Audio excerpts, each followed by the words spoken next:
yeah, these are all the colors that I didn't use. Here's what we got today. I'm doing a small tester. I didn't put a large amount of colors down, but a lot of different ones, but just not a large amount, but it still is too much. And I used a small blower. So some cells will save, some will just be whatever.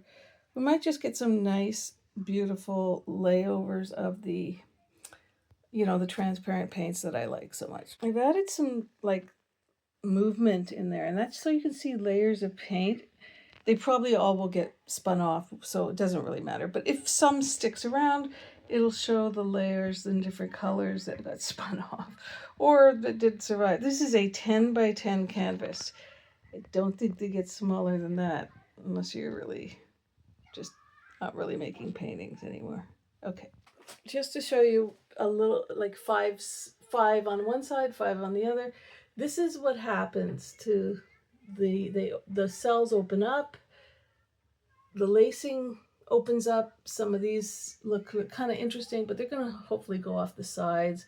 They're just there in case I need coverage in one corner or whatever. But yeah, this is just a little bit of spinning, and I like what I see. So hopefully we won't ruin it by overspinning. You can see where I've tilted a little because one side was getting... Look at that beautiful Prussian blue. Isn't it gorgeous? Wherever I see it, I love it. It's my favorite blue. But yeah, we've got a lot to look at here. So I'm going to do this slow and mindful and not overdoing it with the spinning because we didn't put a crap load of pillow on. So we can do this. Wow. Yeah, I'm at the end of my tether here. I kind of want them to go off a little faster. I am probably going to have to stop here though, guys.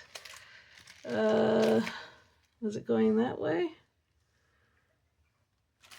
I think it was going the other way. No, I think it was going this way. So let's try this way.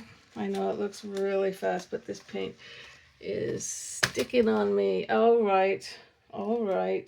We're still going to have some of the swirls, but I like what we're keeping in the middle. It's not terrible. It's not perfect. And I could tilt if I really cared, but look at this. Let me just get it off of here, clean things up, and we'll do the flyover.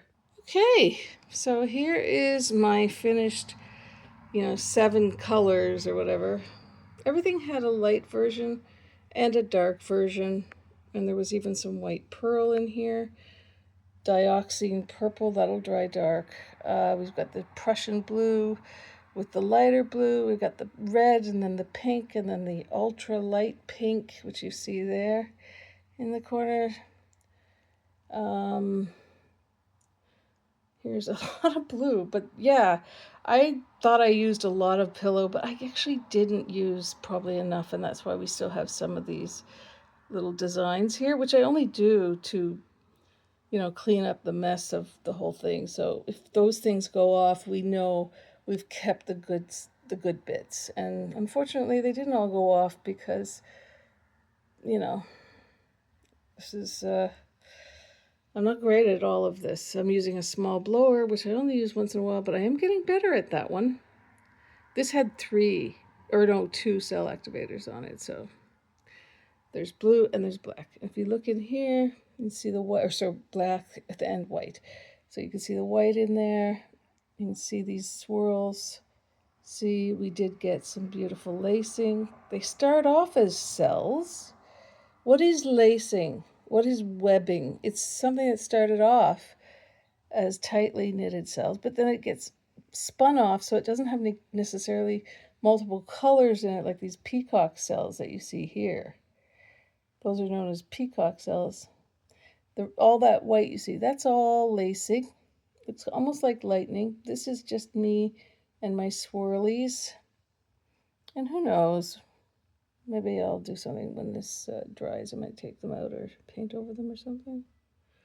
I don't mind that we got all this multiple colors because these are all transparent paints. There's even a little neon pink in here. And I made that up using a fluid paint that I had and some of the pearl white pigments. So hopefully it'll have a bit of a shimmer, but you never know. But it definitely gave us some of the more interesting bits. It's all over the place with color, but the composition isn't that terrible. It's a bloom with some squirrels on the outside. This is a 10 by 10 canvas. We didn't use a lot of paint. We didn't use a lot of pillow. We're trying to what's the word? Is this, why is that like that? Okay, there you go. We're trying to um, use as little as we need to practice. I did just order a bunch of paint. It's Tri-Art again because I love it. It's high viscosity. I got a couple of the student grade just because they didn't have to be that fancy. And a big one of Amsterdam white and a big one of Amsterdam black. Because as far as I'm concerned, doesn't matter which Floetrol you use, it's the Amsterdam and the Tri-Art paints that work the best. Okay, this is it. This is it for today, kids. For this one, anyway. We're going to do another painting, though, since everything's open. Bye, loves. Love you, Ma.